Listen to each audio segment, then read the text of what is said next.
Hello everyone, Razorblade Mango here, and today I am going to be talking about a game that came out a couple months ago, but now I am finally going to talk about it, Stray, which is one of the big, somewhat surprise hits of the year, and a game that I was looking forward to for about 2 years after it was announced. Yeah, so the thing with Stray with me is that I'm not a cat person. I'm a dog person. I love puppers. And even I looked at that trailer and the footage that came out of it and thought, okay, this is something I have a really good feeling about, and I'm more than likely gonna pick it up day one because I really like the look of this. There was just something about Stray.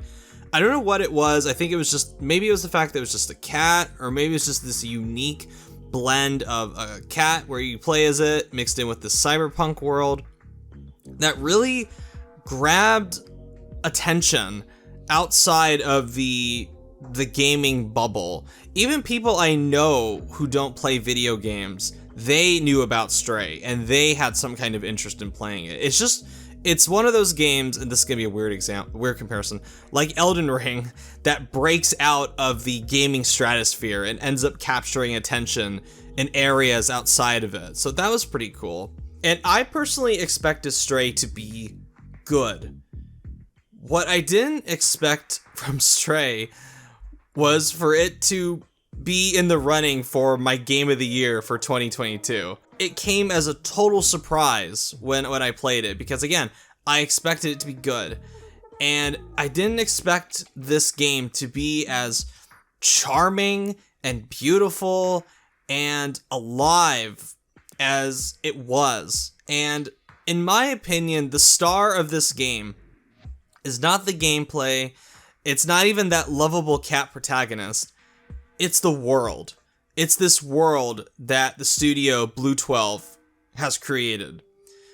Because Stray, in my opinion, is a masterclass in establishing atmosphere and world building.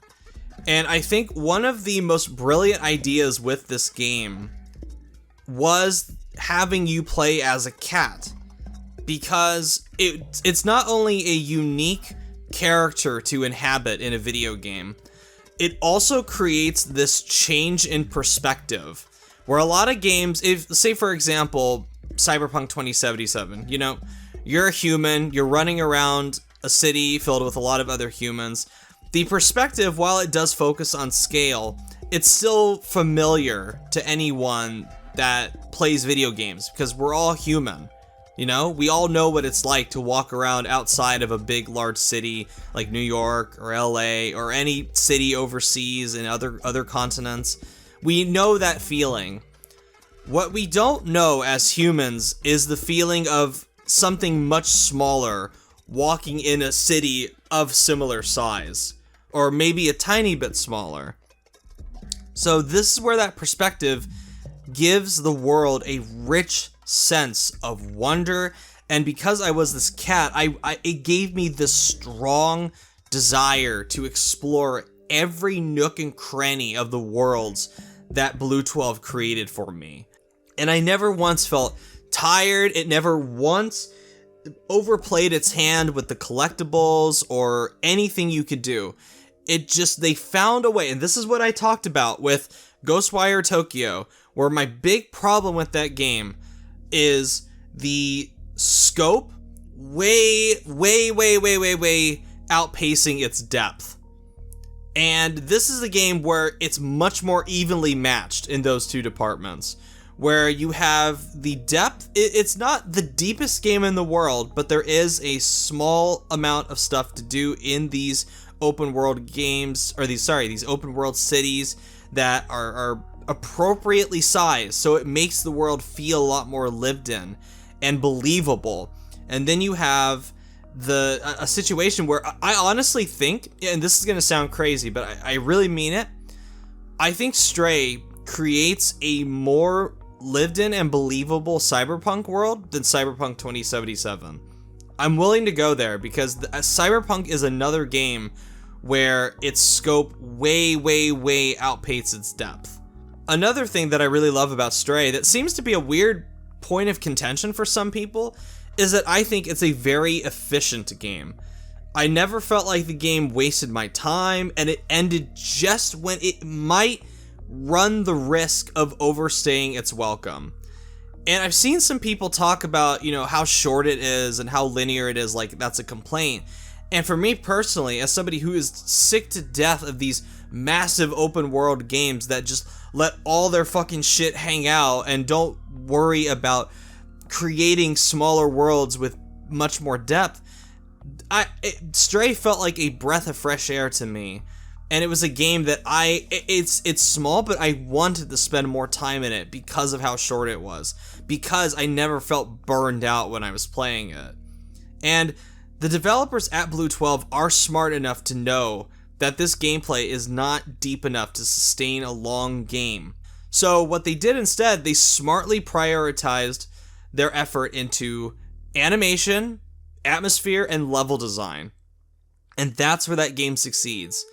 And another thing that caught me off guard too is I was really surprised by how much I got into the game's story. Because the gist of the story is, a cat gets separated from its family, it falls into the cyberpunk world, teams up with a little robot, and goes on an adventure.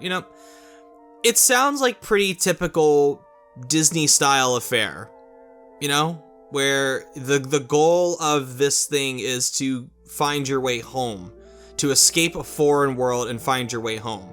It's the basic building blocks of multiple things. But in Stray, I was really taken aback by how much I got into it. And I think a lot of that has to do with the animation of the cat, where, of course, the cat doesn't say anything, but its animation and its body language and the fact that you can meow all the time, I think that really creates a strong emotional investment in this character. And then I also love the little robot buddy you have throughout the game called B12. And I think that robot story is a little predictable, but I still was very, affected by it. And I shit you guys not, and I never expected this, I actually teared up a couple times during the story. Yet I never expected that with Stray. And this game's story is just, again, it's so efficient. It just has a very solid beginning, it hooks you right in, has a really great middle, and then it has a very satisfying ending for me personally. And I loved that. And as far as graphics, like a optimization horsepower kind of thing, this is a beautiful looking game.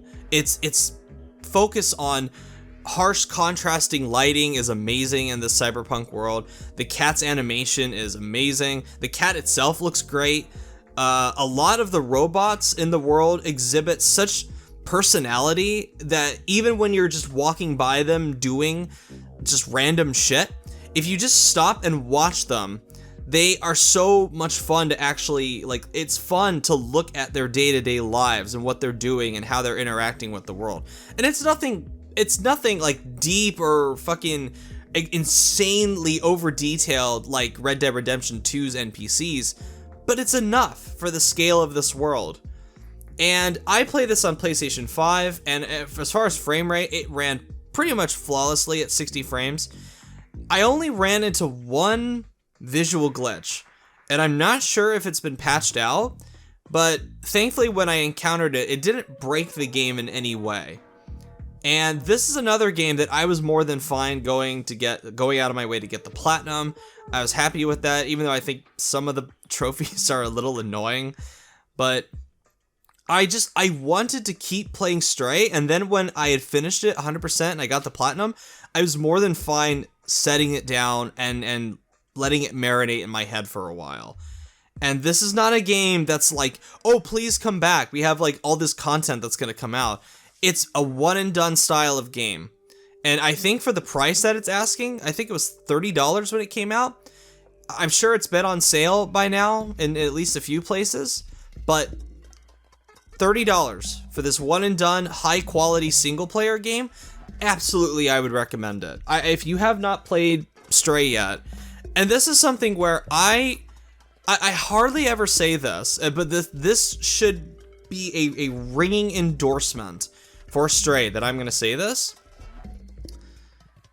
I don't think you should, if you have PlayStation Extra, while it is smarter to, you know, play it on there because you technically already own it, sort of, with PlayStation Extra, plus Extra, I think this company, Blue 12 and Annapurna, have warranted you spending the $30 on it to own it permanently. That's something I hardly ever say with these games that are on Game Pass or now with PlayStation Plus Extra. But I really do think it's worth it. And if you want more games like this, you gotta go out and kind of like kick a few bucks their way. Like, I'm sure they've made quite a bit of money off of this game. No doubt, it's been a huge financial success for Annapurna and Blue 12. I'm sure Annapurna and Blue 12 have already inked a deal for their sophomore game. But I highly recommend buying this at $30 just to show the developers some love. It's not a fucking disgusting live service. They didn't pull any chicanery with the marketing or anything like that. And it's just a wonderful, richly detailed, satisfying, wholesome little game. And I loved it. And I was so surprised by how much I loved it. And the final thing I want to say is that while I was playing this, I could not believe this came from a first-time studio. I thought to myself, there's no way that these guys are like newbies when it comes to game development.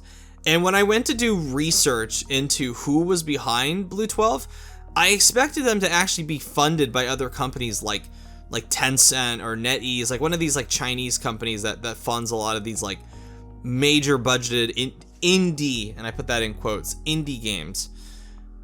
But when I went to do my research, I was shocked to discover that the team had a lot of ex-Ubisoft devs behind it.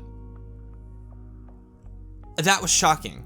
And that makes me both happy that they got away from Ubisoft to do their own thing now, and it ended up being a success, and sad. And I'm sad because I can only imagine what these talented people might be capable of if they ever escaped from the toxic sludge of a boring, disgusting company like Ubisoft.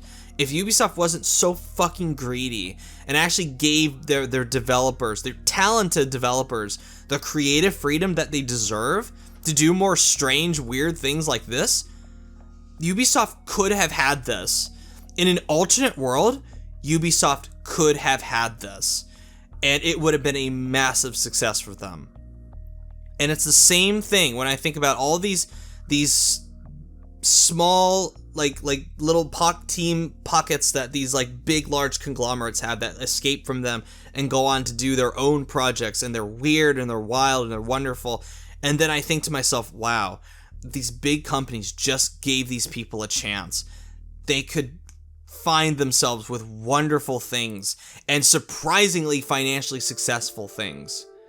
Because I'm pretty sure if you took this concept to any of the assholes who run Ubisoft, they would reject it. They go, well, how can we monetize this? How are we going to have our microtransactions in this?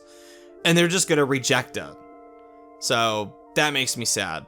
But I'm happy for the people who left Ubisoft and now work at this enormously talented developer.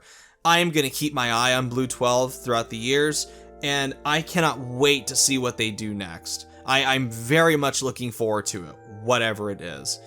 And I also want to give a shout out to Annapurna Interactive. I think Annapurna Interactive is slowly, well, not slowly, it has become the old weird spirit that PlayStation used to have, with finding these unique teams with these unique ideas and giving them the funding and marketing that they deserve.